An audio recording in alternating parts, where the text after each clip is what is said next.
without further ado, I would like to introduce our first panelist of the day, right? So our first panelist of the day, okay, she is Miss Teo Siu Lang. Okay, our first panelists actually believe that the learning of volleyball is not just learning a set of skills, but also to build and mold character in the students. Okay, and she believes that being a champion in the volleyball competition is not as important as being a champion in life. And she's a senior PE teacher at SHSS and has been coaching the volleyball team to numerous zonal and also national titles for many years. And as much as she wants her players to succeed on the court, she also strongly believes that character development comes before any wins. And some of the other accolades that she has includes being the assistant coach for Youth Olympic Women's Team in 2010, SEA Games Men's Team, and also the head coach of the ASEAN School Boys Team 2016 and 2019. And if you are in the room and you are a volleyball coach, I am pretty sure that you have heard about Miss Teo, right? But before we get her to share, right, I'd like to also show you guys the Slido QR code, right? So this is the QR code that you can also scan with your phone. Okay, this will take you directly to the room whereby you can start posting your questions when Ms. Teo is sharing. Okay, alternatively, you can also type in Slido sli.do and key in the hashtag number 66574. Okay, so that will enable you to also post your questions and also vote for the questions that you want answered. Right, so without further ado, I think let's welcome Ms. Teo to share her experiences and practices. Right, so Ms. Teo, please, over to you. Thank you, Shane. Thank you. Can you hear me? Good morning, everybody. Wait, let me see. Can I go to the full screen?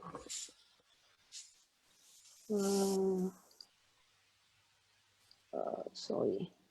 Okay. I just now when I saw the activity you all do during holiday, actually a lot of you really started during the school holiday and especially the physical conditioning training.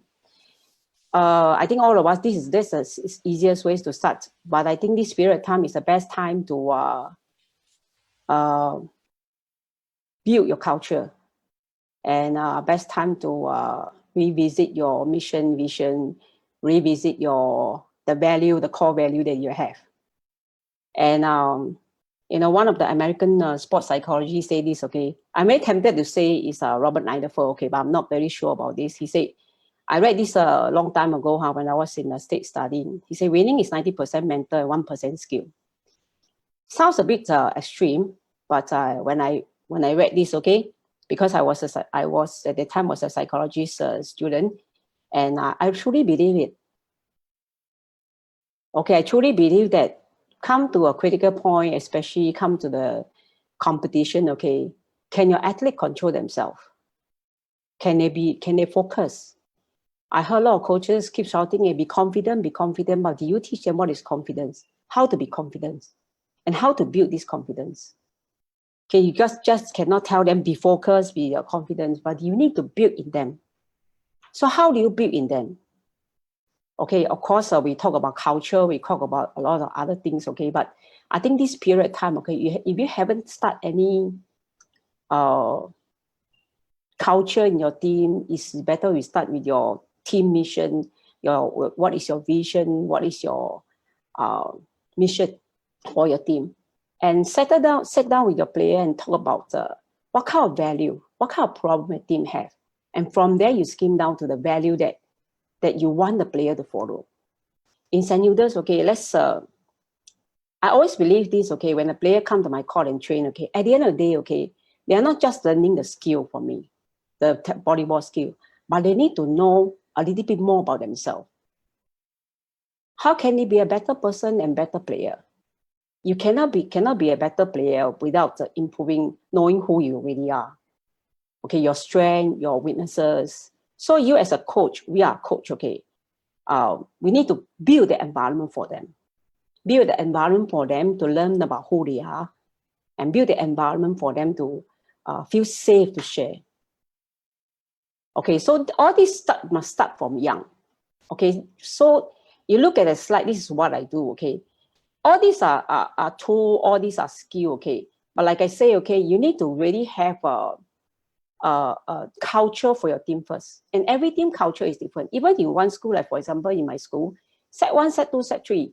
set 4, set 3, B boy, C boy, and set 1, their culture is different. But you have a big culture, a boundary, certain value that you have. Okay, these values set the boundary. Okay, for example, basic team discipline. You don't want your player to be late. What is the value that connect to this? Maybe caring. You don't want to be late. Not because you're afraid of punishment. It's because you care for your teammate. You don't want to be late. Okay, so these are the things, this period of time that you can start to write down. For example, your team have problem always, we say chicken out during the big game, okay? So it's a confidence issue, and let's talk about it. So you can explore with a player through this platform. Okay, it's a very good platform to discuss and talk about it. Or maybe you want to try something new. So in my school, in school on court, okay, we train our player attitude, character through the basic team discipline. And then this second one, I say opportunity education during training and competition. Now, what I mean opportunity, okay, is like, for example, you see anything, like for example, a player that when they are playing or they're training, okay, their facial expression is not as usual, or the way they behave, this is the opportunity for you to talk to them. So don't miss this kind of opportunity, okay, because they are young. Everything they have in their heart reflect on their face. So always be very observant, look at their face, look at their action. Even though we are stressed in coaching and teaching a career adult, they are stressed because they have a lot of things in life they have to handle also. So observe all this, and from all these occasions, you can really help them a lot. Okay, you don't have to stop the whole team, just single the player out. Okay, or at the end of the day, or maybe go home and just text him, hey, what happened just now? So a lot of coaches tell me that they don't have time, or they leave it to the teachers. Actually, you don't need to really sit down and talk about it. You don't have to really set aside. Of course, set aside times talking about it is important. But I think that this opportunity present itself, okay, because every player is different. So when the opportunity arises, grab the opportunity, don't let it go. Because sometimes it's a crucial thing. As some of my players, like, is perfectionist, okay, how do you observe the perfectionist? And this is killing them. This is a thing that's killing the player. How do you observe that? This is only observed during the training, during the game. Okay, the third one is intentional plan reading. I have certain, in St. Hilda's, we have certain value that we put down, on a file or things like that. Okay, we let them read regularly. Since set 1, we let them read. So we confine them in a set of value that we want them to train with or live with in this volleyball thing. So we set 1, we start, but this one will not stop. For example, a topic of academic responsibility or work habit. Set 1, we go through with them the 10 lesson, and after that set 2, we go again, and then set 3, set 4. So by the time before they leave school, okay, all these are very clear to them. For example, if on the court, when they're coming to the game, okay, I say, don't be a confident cutter, be a confident builder. They understand what I'm talking about.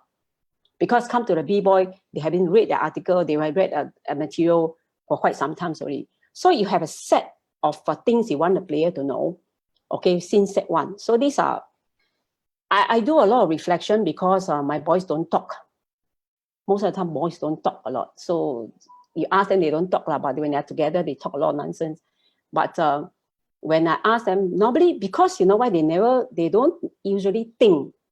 So I want them to go through thinking and reflect. Okay, then what? I have 10 minutes only. Okay, I need to be fast. Number 4 is time together during camp, outdoor activity, overseas trip. That's golden opportunity for you to sit down with them and talk about it as a team, as an individual. And then number 5 is never let any problem go, okay? Or create time for them, for the team to solve the problem. For example, you see when they come to the game, okay, you should see something in a game that they play. And then when you observe that, okay, don't just brush it aside. Don't let it go. Talk about it. Okay, that's how I can write another 10. We've got a lot of things that we do in school, but these are the basic things that we are doing, okay? And this is, okay, now we go to the right side, the column, okay? This is what I do during this period of time, circuit breaker. And this is a holiday. Of course, physical conditioning twice a week online. during okay, and then after that book reading, I love to read, so I make my player read a lot and write reflection. And the other one is daily devotion, because our school is a mission school, so we do a lot of devotion. At first, when I do devotion, it's because HBA are the one them to wake up late. So early in the morning, I make sure they send in the devotion, the reflection and devotion. So they become a thing that we do until now. We do it every day. So later on, I'll tell you in more detail what we do this. And the other one is volleyball technical skill. Of course, we watch video, we watch our game, and we watch and we discuss. Okay. And now one of my players suggested, how about we do mental rehearsal also? Within this, after the technical cue we teach, okay, how about doing some mental rehearsal? So we are going to try it out. Okay, Shane, can we go to the next slide? Okay, so this is what we do, okay?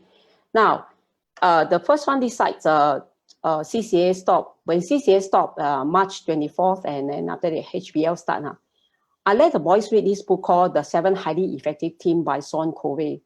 I love to read. So normally what I do is when I found a good book, okay, I'll buy in bulks, okay, about 24 or maybe more than that. And sometimes I ask the player to buy, sometimes I keep it. So I have kept some books, okay, over the years. So these are books, a very, very good book, okay, for the teenager to read. So we record our reflection at the beginning, okay, because when this whole thing started, okay, everybody is like running like a chicken and head cut off, okay.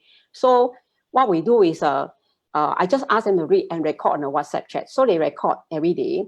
The other one is and we discuss also, like for example, certain people write or certain thing, the chapter they read, and then some people don't agree, some people agree, and some people learn something. So we do it on the chat group. But later on, I find out very, very troublesome, because a lot of some of them write very long. It's quite messy, huh? But never mind, we finished that one, and altogether 12 chapters, 10 chapters or 12 chapters, okay?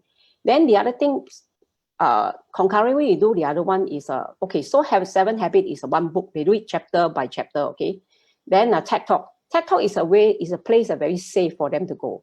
So, and I like to go to TED Talk and learn things also. So what I do is I never really confine them or assign them any topic.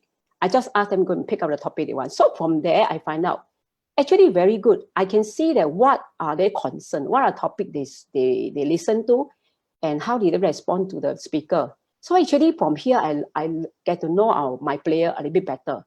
Some of them are the topic they find is very interesting, and I go in and find out more about it. But I get to know my player in another. This is I never thought of this kind of opportunity will come. Okay, but anyway, I get to know them from the other, from their reflection, and get to know them more. And reflection also done on chat group.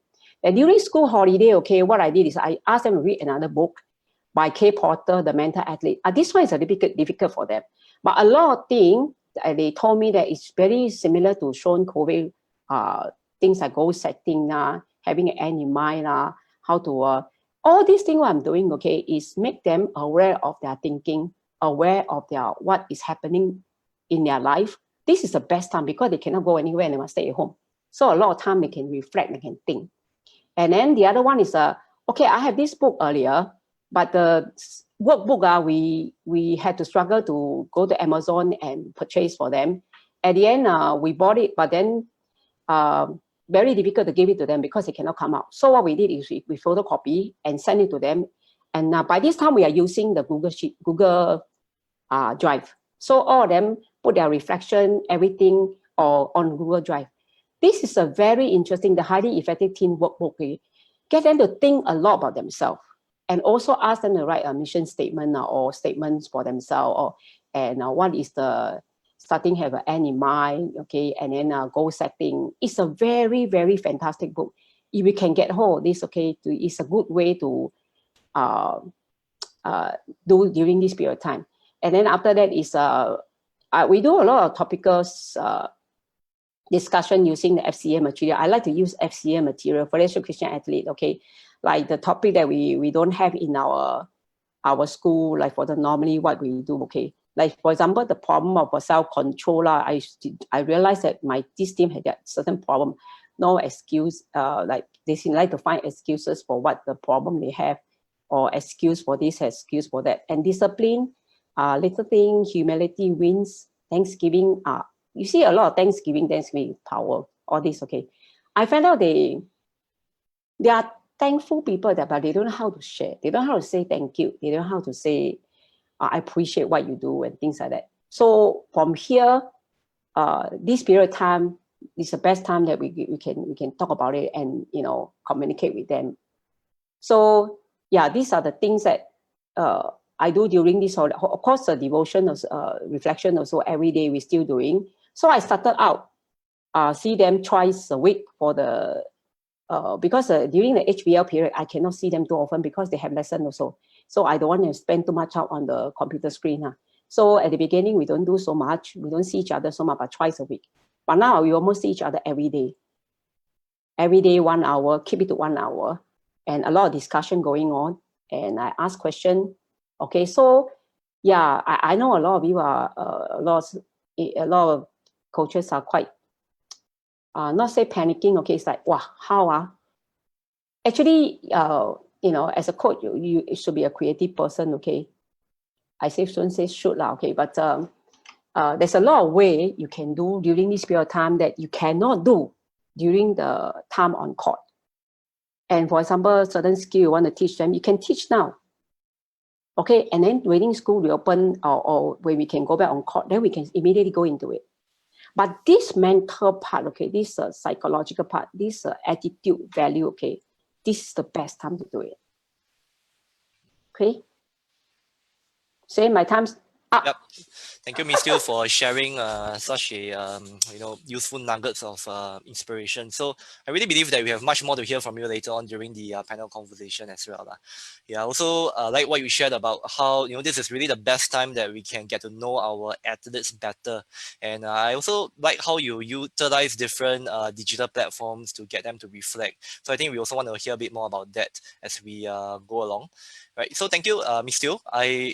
Moving along, just to reiterate that if you have any questions for Miss Teo, feel free to actually scan this QR code or type in sli.do, go to this website, and you can key in this number 66574 and post your questions, and also vote the questions that you want to be answered, right? So moving along, the next person that we have to share her perspectives is actually Miss Nua Kyok, right? She's a netball coach in St. Hilda Secondary, and she's been coaching netball for 14 years, and she's a firm believer of really using sport to develop her players' character, right? And she has established the Hildian B and C division teams in the top 2-4 positions at the National School Games over the years, and also been invited to speak, coaching for her coaching approach on building a winning culture for sports CCA in schools at our CoachSG conference, and also this COP that we have established called the Game for Life COP, right? So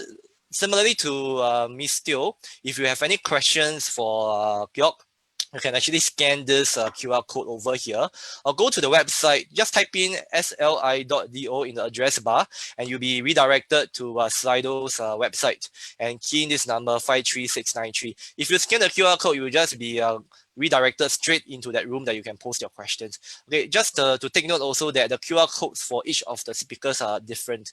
Okay, so for Kyok, this is her QR code. Right, so without further ado, I'd like to welcome Kyok to share her perspective from a CCA coach perspective. Right, so Kyok, please, over to you.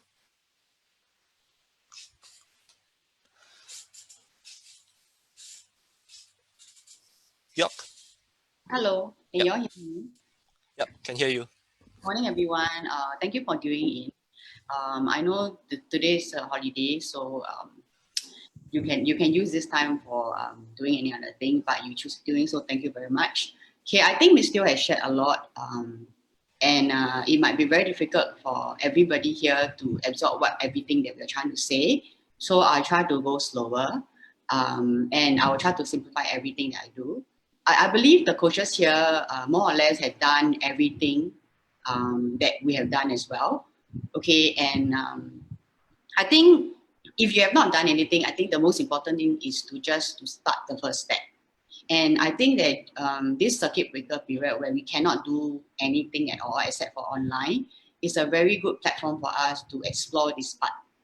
So you can see from the slide, okay, some of the things that I've done before the circuit breaker. And I'm sure these are things that you have done before. Okay, I will elaborate on each point. So goal setting, definitely we do goal setting. Then we will, so some of the goal setting that we done, of course, is to check with the girls like what we want to achieve during the zonal period, during the national period. So these are times. And it is also important to check in on their individual goal and their team goal, because usually the team goal will either be watered down by some people.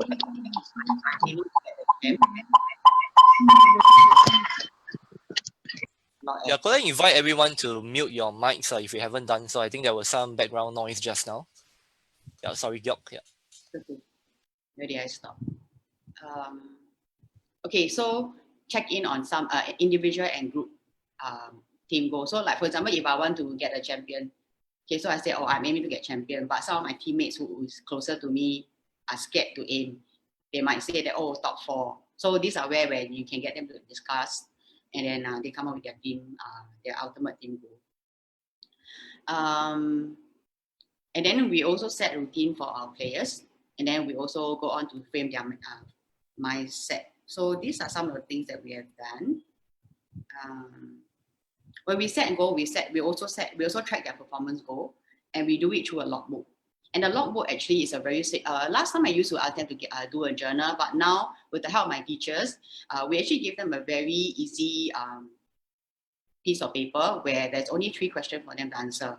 Okay, so the 3 questions is what, so what, and now what. So the first question is what is your goal? Then the second is so what. So what are your action plan for your goal? Then the third one is now what. So it's about reflecting after the game, and then what have you achieved your goal? You checking yourself, and then what is the next step that you're going to do? So it's a very simple piece of paper, but it's very useful because these are things that we give them. We ask them to reflect right away for their game, and then we'll read it. The teacher will read it. I will read it before they take the next game. Then after that, we will check in with them during the debrief whether they have done their goal or not. And then of course we also okay. So what we do for framing their mindset, right, is to address their fears. Okay, and then we do other things like trigger words. We set their routines for the game. Like what do you do when you reach the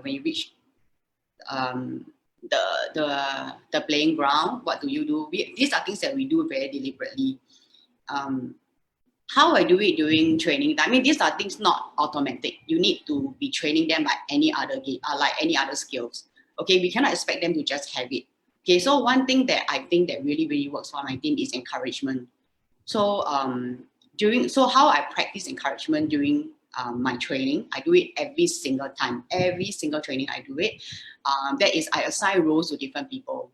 So firstly, it is explained to them. Everybody know that they have to cheer loudly, and what kind of word they can use and what kind of word they cannot use.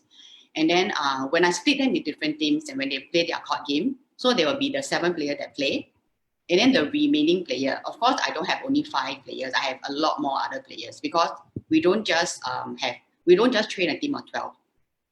So okay, so for example, I have 7 players on court playing because it's netball. Then the other player will be, some of them will take the role of a timekeeper, some of them will take a role of the scorer, and the rest of the player will take the role of the supporter. So I will need to hear from them loudly as I'm coaching what they are saying to their team. So they are encouraged to say a positive thing for every move that their friend make. So for example, so it's very easy to encourage someone when they finish a shot. So like everybody say, hey, good shot, or good shot lah. You know, they like to say it this way. But we also want to hear other things of other different players, especially the feeders or the defender. So sometimes when they make a good pass, we will say good passing. And when they make a good defense or they make a good attempt, we'll say good effort. So I will want to hear them saying it.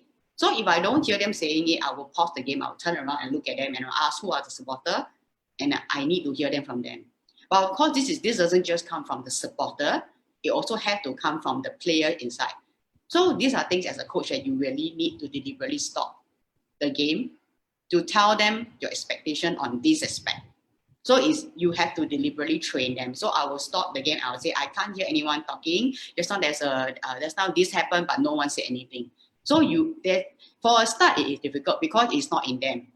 But you just have to keep doing it every day, and you will start to see the effect. So usually the seniors are a lot better than the junior. Like the senior alone, maybe like one person can out-cheer like maybe a bunch of Sec 1 girls over there. And these are when you tell your seniors to mingle with the Sec 1s to cheer together. Then somehow you will just get it.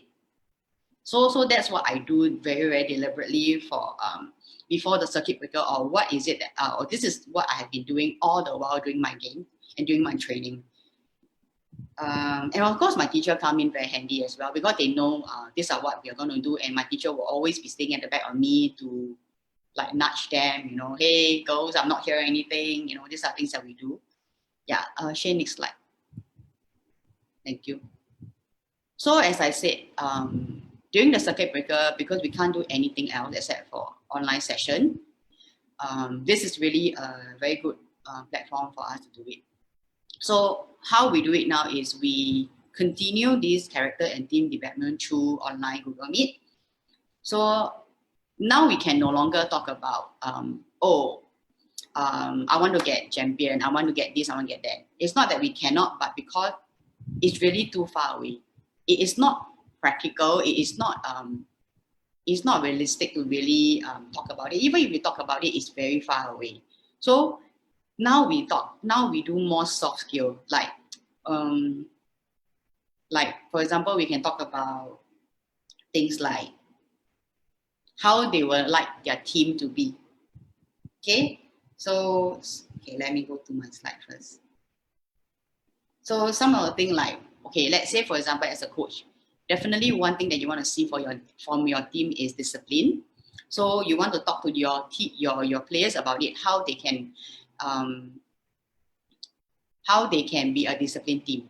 So the ideas doesn't come from you. You can get ideas from them. These are things that you can really make them talk. These are the time that, because if you don't talk, I mean, everything will just be dead. But everybody knows that we cannot go on like that. It will be awkward, right, in the e-session. So this is when you ask them to talk. And if they don't talk, of course, you must prepare questions. You know, you must name some people, ask them to talk, ask them to name up some of the things they will want to see, how they can emphasize it. So these are ways that we can think, that we can talk about. And discipline is one thing. We can also talk about gratitude. We can talk about like the problem that we've been facing on court or in the team, and then we make them talk about it. We can make them come up with solution. So rather than you giving the solution, you make them be the one that come up with solution, and you'll be surprised that they'll be creative to do it. I've done it many times. My girls always, they never fails me lah. But of course, we already, as teachers like me, myself, and my teachers, we already know the solution to it. And we have certain guidelines. So if they cannot come up with it, that is when you use questioning to lead them to the point that you want them to go. So these are things that we do. And these are things that you can do now during the circuit breaker. Okay, this I've spoken my second point. Okay, then to engage them, because during the circuit breaker, nobody can go out. And honestly, it is boring for everyone.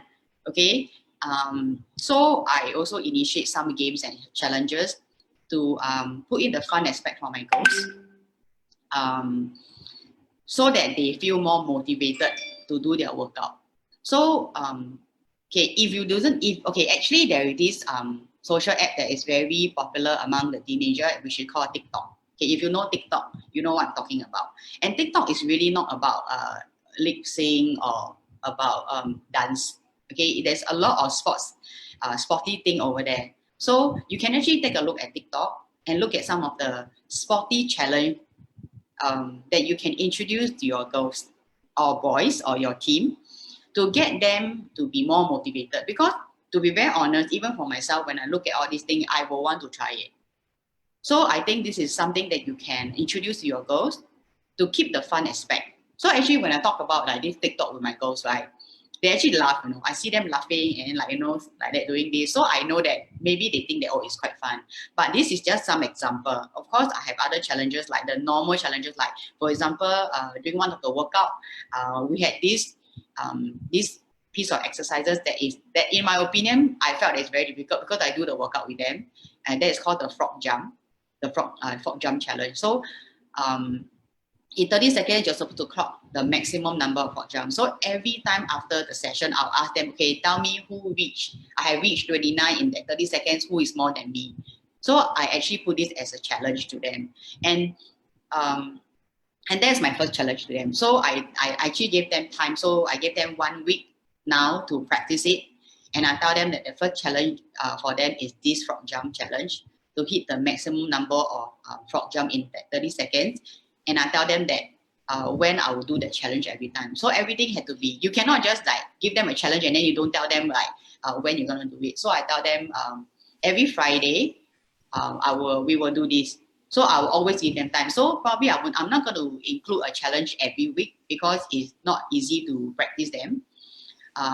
Maybe I'll give them every fortnight. Like every 2 weeks, I give them one challenge. So these are some of the things that I've done during the circuit breaker to engage my girls. And to keep them motivated. Yeah. Thank you. That's Thank you, all. Bill, for sharing. Yeah, so I really like what you share about how you were doing activities that were actually quite youth-centric, like using TikTok videos to engage them. Because I think, us being adults, right, the things that we think that may be relevant or maybe appealing may not actually appeal to some of our youth athletes. But what you did was really good.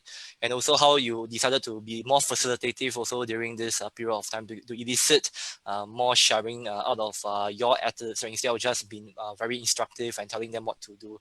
So I think that's really awesome. Moving forward, to also reiterate that this is the QR code for Kyok, right? So if you have any questions for her, scan the QR code here or go to sli.do on your address bar and then just type in 53693. So moving along, the next panelist that we have is actually Mr. Abbas, right? So Mr. Abbas is the assistant coach for the floorball team of St. Hilda Secondary School. He's also a ex-PE teacher, right? So the first batch of Hildian floorballers that he actually took is really a testament to, his coaching by being champions of the 2019 Bowl and Plate tournament.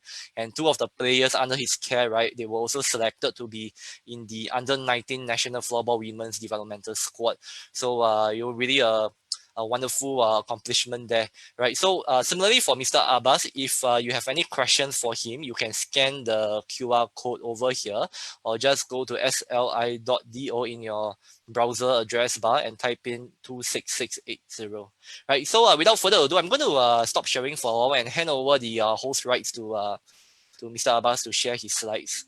Yeah, so now you can take a look at the people in the room as you're waiting for me to make him co-host. Yeah, you can say a hello to everyone too. So Abbas, you can take over. Yeah. All right. Can everyone see the slides? Okay. Before we begin, good morning everyone, and Selamat Hari Raya to our Muslim friends. I just want to take this time to appreciate everyone's attendance today, and especially the members from CoachSG organizing this weekly Motivational Monday, and also the ketupat decoration there. I think it's very nice. I appreciate it very much. Okay, I think we need to jump in straight. I believe that we want to discuss more about what we did or what we will be doing as well throughout the circuit breaker and ECCA. So I'm just going to jump into basically what or how floorball started in St. Hilda's, basically our background itself. It's because most of the girls in our school wanted a new sports CCA as it was very challenging to enter netball and volleyball. Thus, floorball was created, and most who were not that successful in volleyball girls and netball will end up in us. So that's why you can see 94% of the students that enter floorball have no sports background. So I believe some of them, the toughest thing that they ever went through was PSLE. I think so. And most of them are from aesthetic, CCAs, drama, performing arts, whatever it is. And it's only recently in 2019 and 2020 that we had more sporty students in our CCA. The next factor, just to let you know that we are surrounded by winners like Miss Neo and Miss Teo. they've been training, developing champion teams, winner teams. So we're thankful that we are surrounded by great support, especially from the teachers and of course our HODPE, Mr. Richard Lena, who has been very supportive to all the sports CCA. Not only sports, every single CCA. And for everyone to know that in St. Hilda's, we believe in this student-athlete mentality or culture, you want to put it, like Mr. address a culture. We believe that the students who are in our sports CCA must be all-rounder, be in education, academics, sports, and also their character. Okay, so we've been talking, Ms. Teo has been talking about what they've been doing or how they've been doing it. I think most of the coaches will be thinking, but where do I start? How do I implement this idea? It took me a while. This emotional investment part took me a while. I did a lot of reflection. It's a whole different story for a different time. But basically, emotional investment, how well we know our players, we tend to overlook this portion as a coach or teacher. That's why a lot of coaches get burnt out, a lot of teachers get burnt out because of this situation. We invest a lot emotionally on our students or our athletes. What it means is basically we want to know more about our players. Genuinely, we have to dig in deeper. Like, for example, this simple question. If I ask a Sec 1 student, what is your end goal after 4 or 5 years with us in St. Hilda's? A Sec 1 kid will just say, no, I just want to play floorball. But when you ask a graduating student, the student will say, oh, I want to play for this club, I want to play for this junior college, or I want to play for the national team, for example. So you can see that these questions must not be pushed aside or brushed aside. For the student in Sec 1, for example, she said that she just want to play football. Dig deeper, why? Why she likes to play football? Oh, because she started from primary school. Then you can look, is her academics doing well? Why not? And why is she spending more time in football? There might be some problems, there might be some positive things that you can find out deeper. As a coach, that is one perspective. As a player, they will realize that you are trying to invest more time on them, trying to find out who they are as an individual. And this will help during this circuit breaker period where what Ms. Teo did and Ms. Teo did. So I'm just going to jump in quickly to what along the way that what I've discovered. Basically, remote coaching. What I try to break down is basically REMOTE. R being resources like your phone, apps, whatever we can do with laptops and whatnot, like Zoom apps, and experience. Are our students or our athletes experienced at handling this? Can they use WhatsApp? Can they use Zoom? Same goes to us. These are the questions they need to ask. Followed by manageable. Can we do it like once a week? Am I able to handle this? Do I need help from the teachers? Then you set tasks, you set objectives. What you want to see. Do I want them to submit videos because I want to quantify what they've been doing? Or do I just want them to keep fit? Once you have this down, try it out. You can have your control group, you can just try it out your whole team, or everyone just get involved. Then you evaluate how well you can do this. Now, I've seen that everyone's been doing fitness, so I'm just going to use, Jasna's going to use fitness as an example, how you use remote itself. So you can see that I've used WhatsApp as my resources, and everyone is experienced at using WhatsApp because we use it every single day. And I'll schedule a submission date on Sunday where the kids will submit videos of what they've been doing with their skills. Followed by we roll out. When we tried it out during the HBL period where everyone was just everywhere. We just tried it out. We do it slowly and we figure out the problems along the way. When we evaluate, we realize that the girls, especially the Sec 1s, need more guidance. This video is recorded. I believe you can just trace back later on to look at the things that we've shared. So for us, you can see that the questions that we ask our students is quite unique. In this portion, the WhatsApp picture, you can see it is basically diverging the students. Instead of, is my stick handling wrong? I don't answer, no, it's wrong. You should do this. We let them discover how and why it is wrong. You can see that does it feel uncomfortable, for example. So these are certain things that we can pick up along the way. Now, for character building activities for our kids, when we saw a lot of the portion has been like fitness. It's very straightforward, skills based.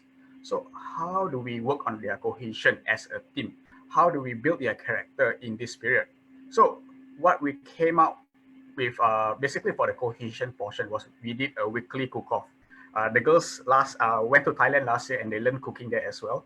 So we set a weekly goal setting for cooking or a team. So for this slide that I shared, the theme itself, you can see under the menu portion is appreciation.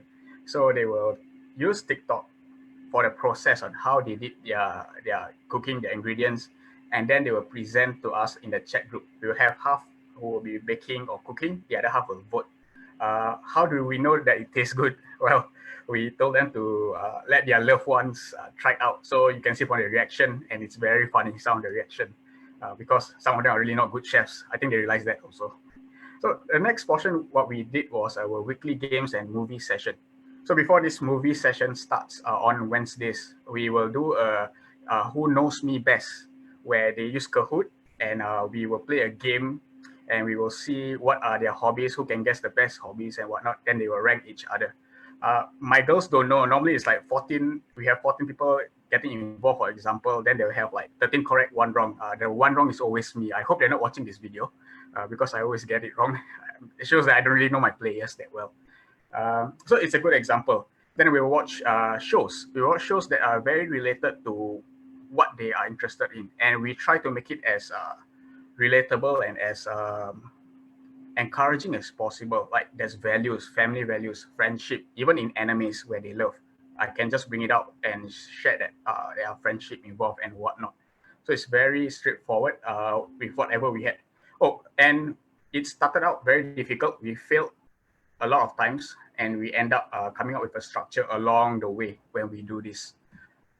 Now, for game concept and character building, this was shared with Miss Teo. Miss Teo shared with me that she used that talk for the boys to watch and share with her. On as you know that these are established teams.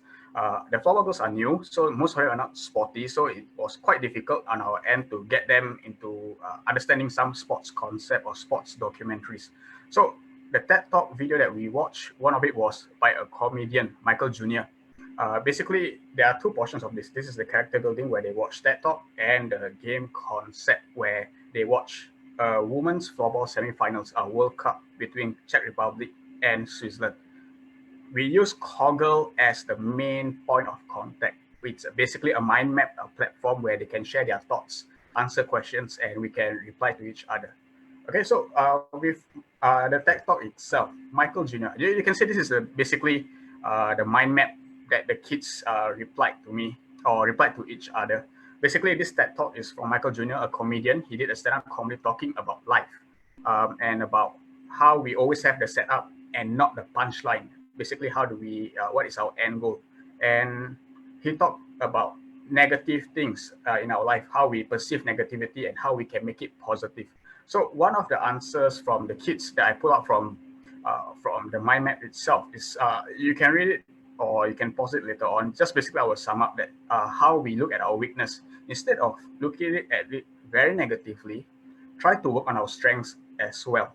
So don't see the weakness as something that's dragging you down. See it as an opportunity to improve on other areas and also try to work on it. So this is alone from a comedian, a stand-up comedy, and she applied to her life and floorball itself. So you can see how to improve. I should focus more on my drag shot since my wrist shot is weak.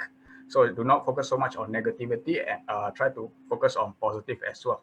Now, this is character building. Just an example. Some girls will pick up different things. The questions that we ask is, what do you get? What do you learn from this video? Some will talk about leadership. Some will talk about what they feel about life and how they relate it to floorball. And some will even talk about how they want to graduate and set new goals in floorball when they leave the school itself. The next one is basically we drew lots. We split our team into two.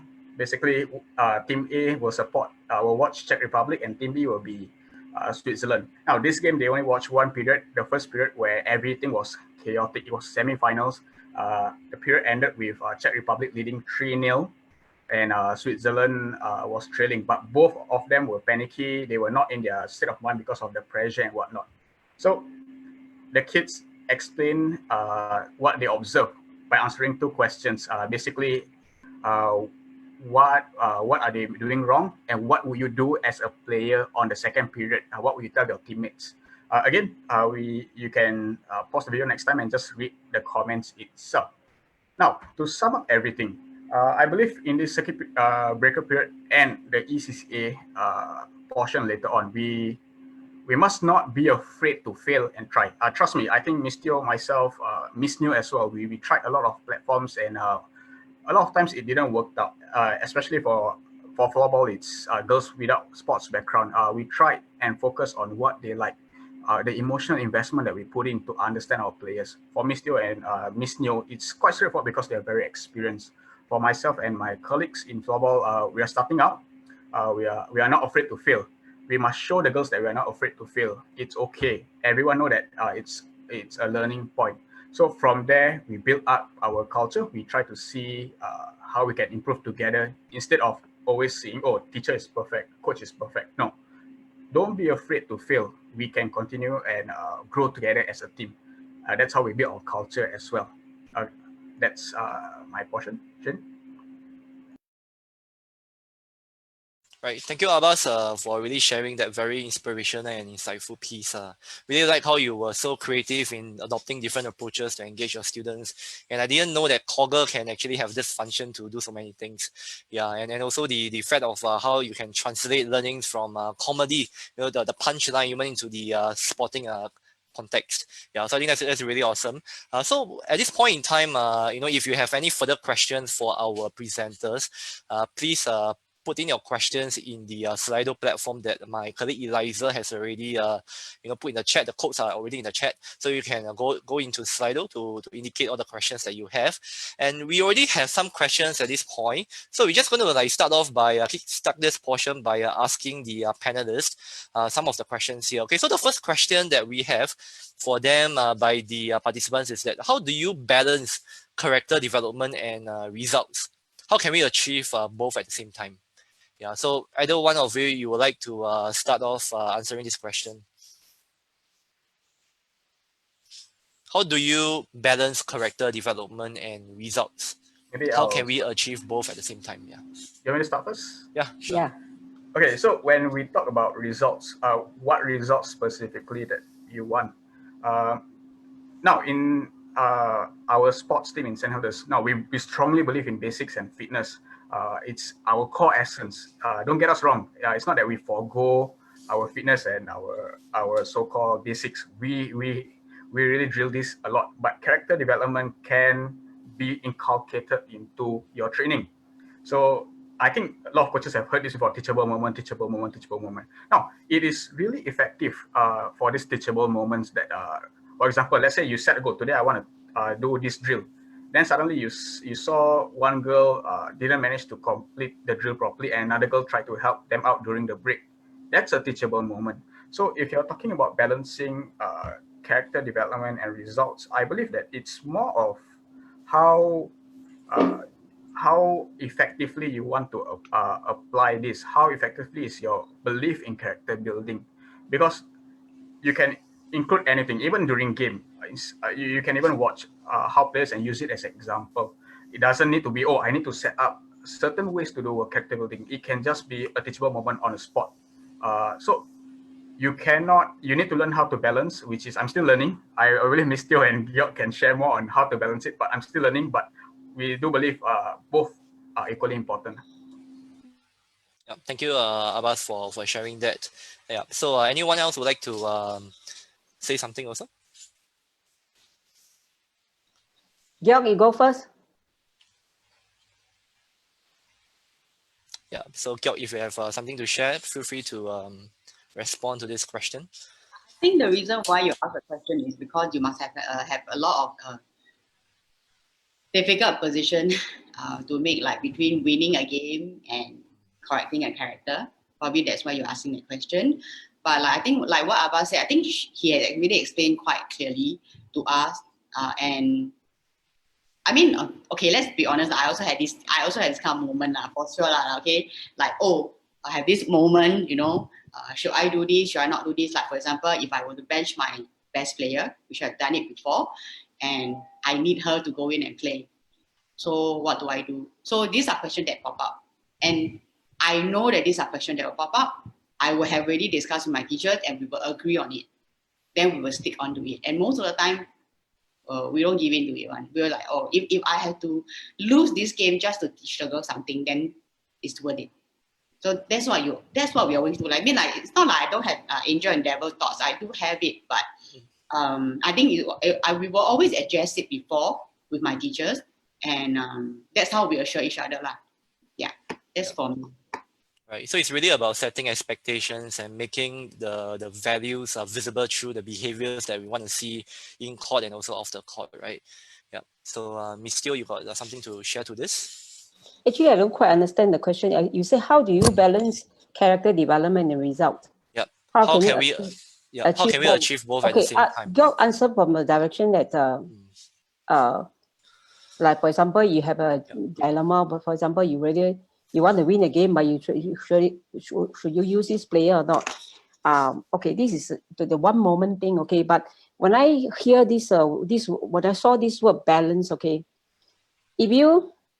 let's talk about during training time now. How to from my point of view, I look at this question is like, how do you balance teaching character and teaching you want the result? Okay, so you are talking about you separate two things in two different quantity and different area. But actually, these two areas cannot separate. They are together one. Okay, so like just now when I list out how I do in school, yeah, we have I normally I would, how do I say, I don't use specific time to teach. Of course, the value that our volleyball have is the core value. Of course, they don't need to teach, okay. But there's a lot of moment on court that you can use to get to know them. You have to know them first before you can teach, because they need to trust you first. So I don't see if you are talking about character building, I don't see the balance is we need. There's a balance issue there. I'm not sure I answer your question. Okay, it's like you are the one who how do I say? When you want to teach something, you must be the example first. You must be the model first. Okay, so we ourselves, we have problem in life. So you look at them same way. They also have problem, right? So you go from that perspective, you approach them. Like, I have an anger issue. I am a very hot-tempered person. So some of my players had a problem. Then I can approach them. No need to use a specific moment to teach them. So I look at this question from this perspective is you don't separate them into two areas. Yeah, I think that's really good, Miss Teo. I think like what you shared about how really character development and results are inseparable. And if you actually develop your student athletes to be of character, naturally the results will also follow. And you also mentioned about how it is important to establish that premise of trust before you can even teach them anything much, right? Yeah. So these are the things that I hope that the coaches listening in could also find useful, that you could implement back in your coaching. Yeah. So at this point, I would like to also invite my co-host, my colleague Eliza, to see if there's any other questions that the audience has that we can address. But before that, I recognize that the time is already 11 a.m. and we are overrunning a little bit. Are you guys okay that we actually extend this to another 15 minutes? Yeah, if you are okay, maybe you all can just put a thumbs up. And if you are not too okay because you have some other commitments today that you need to look into, you guys can also leave the session. But I hope that you guys can make time for 15 more minutes for us to address the remaining questions. Right? Thank you. Yeah, I see your thumbs. Yep. So Eliza, over to you. Yeah. Okay. So thanks for all your sharing, speakers. So I think one of the popular questions that have popped up is about the relationship between the coach and the teacher. So how can we work together with the teacher when he or she might not be a sport-oriented person when they handle the CCA, and or if they don't agree with what you might be doing? Yeah, so maybe if I can invite Georg to take this question first, since you're coming in from a coach perspective, how have you established this relationship and partnership that you have with your fellow CCA teachers? Yeah. And then Ms. Teo and Abbas can come in from maybe the teacher perspective. How have you all worked with your fellow coaches to do this? Okay. Just to say, almost all the teachers I work with are non-sports players. I think that the key point is, okay, I must say this, I think I'm very lucky. My teachers are very accommodating, but I think the most important thing is to engage your teachers, right? Even, okay, before engaging your players, you need to engage your teachers first. If you don't have them, you technically don't have one hand to work things, because a lot of things have to go through teachers. So you need to be the one that initiate all this every single time, and you need to talk to them. So if I do have, I mean, there are certain times I do have problem, and I will sit down with my teachers and I will request that we will sit down all together in a group to discuss and talk things out. Just to tell them how I work and how I would like to lead the team. So most of the time, this is what I do, and every single time when I talk to my teacher, after that talk, right, everything will be okay. They will be supportive. They know why I'm doing certain thing. They know that I don't have other agenda, but just to lead the team in the way that I say. And if they agree with me, and most of the time they do, they will cooperate. So that's usually what I do with my teachers. Yeah, so it's really about also sharing your perspective of how things can be done, and then letting the teachers also follow up from there lah. Right, thank you, Georg, for sharing. How about the other panelists? Maybe coming in from a teacher perspective, since you guys are CCA teachers and also coaches at the same time. So you want me to start? Yeah, Sure. Yeah. Okay, so yeah, I can understand that even my friends who are coaches, full-time coaches, struggle with this. Some teachers are, you can see that the school culture maybe potentially will be more challenging as compared to what we have here in St. Hilda's. So one thing I will tell you is start the ball rolling, engage them like what Georg say. Now, the next thing is have this, I believe we need to have this kind of mindset. For example, let's use CPR, for example. If I'm doing the CPR, I cannot be the one calling the ambulance at the same time. It's impossible. Same goes to character building, same goes to training. If I'm the one doing the training, I need the support of my teachers to observe the players. I need the support of my teachers to observe a lot of things. It's difficult for the coaches to do everything. So it is crucial that you get the ball rolling. So if you are the one coaching, for example, let's say Zoom, you're doing fitness, for example. You want to focus on that fitness. So what CPR does is basically when I'm doing CPR, I'm giving you a task to do, call 995, for example. So in this situation, tell the teacher what to do. Tell them, I need your help to observe if there are some cues from the girls. Are they showing some things? Are they putting in effort? Then let them address while you focus on training fully. So that's my thought of it. So role clarity is a significant handle to know what exactly the coach can do, what exactly the CCA teacher can handle, right? So how about Ms. Teo? Anything to add to this? Actually, I think it's quite like Georg say about initiate to communicate, and I think this is a lot of case by case cases. Because if you are doing something good for your team, if you are, I don't see why the teachers don't want to do it or don't agree with you. Or if you really don't agree with you, then you might want to find out what is the reason, and you might want to explain to them. Don't let the communication channel open. Don't because you say no, then you just stop there. There must be a reason why. Maybe it's time. Maybe it's school policy or whatever it is. Clarify that with them first. What is the issue behind that you are not allowed to do, or you're not encouraged to do what you want to do? So the teachers should have some reason because they are with the school. So there's a lot of things that the school policy, a lot of things that the culture don't allow you to do that. So you need to find out instead of getting frustrated of she doesn't want to or he doesn't want to do or things like that. So it's a lot of I would say case by case thing, and then also that find out, clarify, communicate. Don't that thing just die down like that because that get you frustrated and the teacher frustrated also. So, and don't assume anything. A lot of time problem come because we assume. We assume she will not agree. We assume she will not agree, or we assume this, we assume that. Like you communicate a lot with the teacher in charge, so they can talk things out.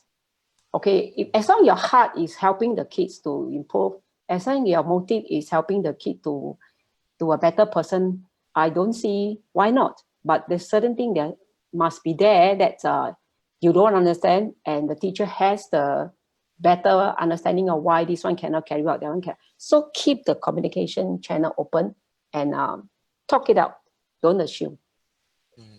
So I think that's really good.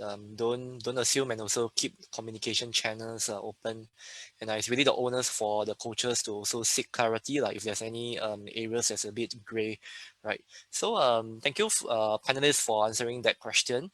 Can I invite again Eliza if there's any other questions that we would like to address? Yeah. Yeah, so I'll help to ask one final question. So I see that there have been quite a few questions surrounding how do we engage and motivate our athletes during this circuit breaker period, and how have the panelists been engaging like your players of different genders and also different levels.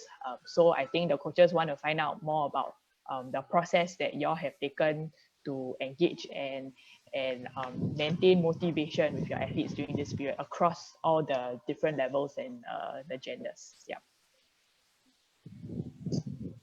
So if any of the speakers want to start first. I'll start first. Now, motivation-wise, if you talk about it, the simple aspect of this is the end goal. What am I motivated towards? For this instance, our sports, basically our C division, B division game. It's unknown. We don't know yet.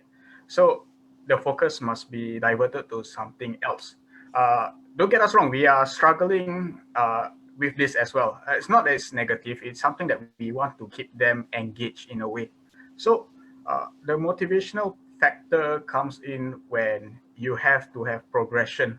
For me personally, progression or something that you need to find alternatives to your coaching. Like normal training, you don't just focus on one drill all the way until your tournament. No, you have to be very creative on how you want to set steps to progress, because it's gonna get boring. I'm facing this with our girls, especially the weekly watching TV series and whatnot. One day we're gonna run out of movies to watch, I believe, or we're gonna run out of games to play. So for me, at the back of my head, I've already noted down the progression part will be more game discussion, for example. So do not restrict yourself to I only have this idea. Try to explore more, something that is relatable, where emotional intelligence investment comes in. What do our girls want to do, or what do my players want to try out? So don't restrict yourself. Try to see at different angles. Yeah. Thank you, Abbas, for sharing. Yeah. How about the rest of the other two panelists? Okay, maybe I go first. Yeah. Can I get a question again? Eliza, can you reiterate the question? Yeah. So the question, I've lumped quite a few questions together, but the main idea is how do we continue to motivate and engage our athletes during this circuit breaker period? Because, a lot of their routines have changed, and like, what have you done to engage your athletes that are across the different levels? Yeah, and also the different genders. Yeah. Okay. Okay, from what I understand from the question, I think maybe some of you are facing like maybe low attendance, and probably are already facing low attendance with some of your teams. So I think maybe for them to not turn up for training, right? So for them to even turn up on the Zoom, it might be even it will be quite impossible, because it's easy for them to go away. So I guess the first step is to ask them to show up. So maybe you can speak with them directly. You can ask them why they can't show up. I mean, there will be a lot of reasons why. It's just like what Miss Teo said, don't assume. Sometimes we just assume that students just don't want to turn up because they don't like this CCA. But actually, they are the one that chose this CCA. The reason why they choose it is because they like it. Or if they don't like it, why would they choose it? You should be the one finding out. Then that's where you can tackle the problem.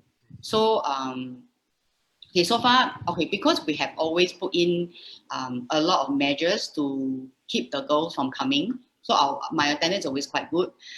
But for school that I know I will have, like, because I have quite a lot of schools. So for school that I know that I might have problem with attendance, right? I usually speak to the players directly, and I'll get the teachers to also speak to the players. So I'll get the teacher to speak to the player first, then after I speak to the player and see whether it solves the problem. So that's usually what I do on my part. And to keep them motivated, like what I shared just now, is really games. It's really, I think everybody has different ways. Just get creative, and most importantly is you need to know your player well. Then you know what motivates them.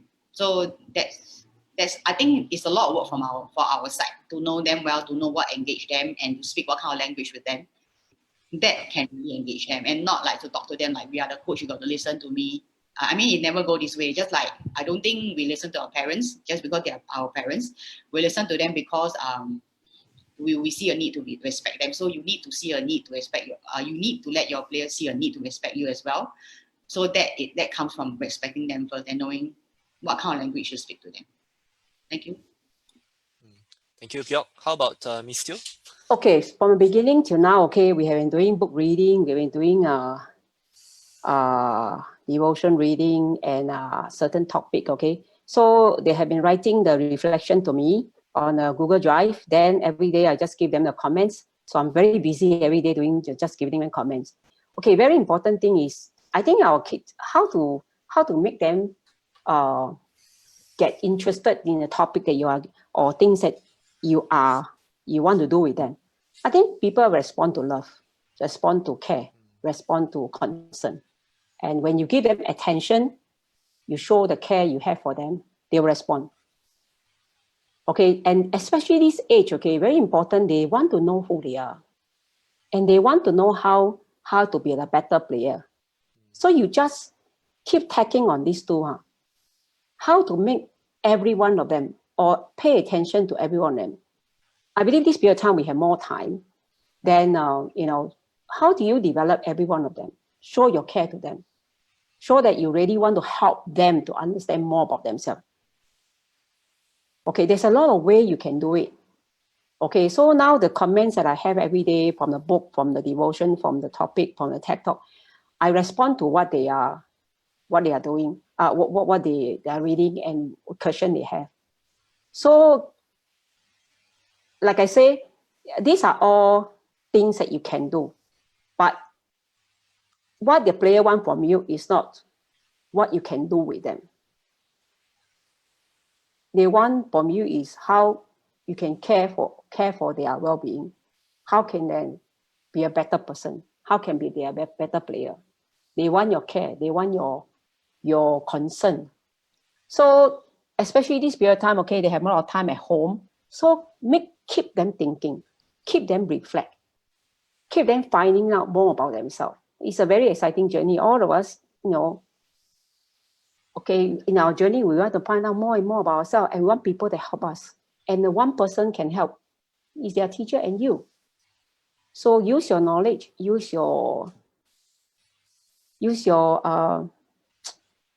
relationship with them, get to know them, care for them.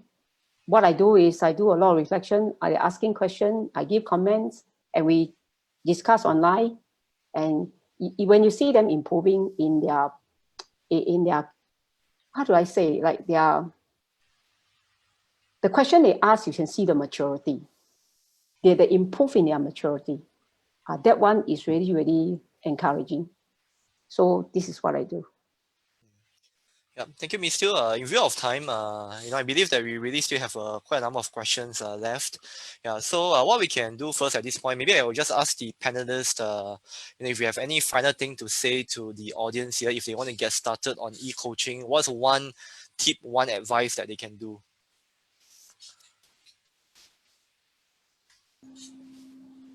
Don't be afraid to fail. Trust me, we will face hurdles, a lot of hurdles, but don't stop. See it as an opportunity. If you are still learning, you are not failing.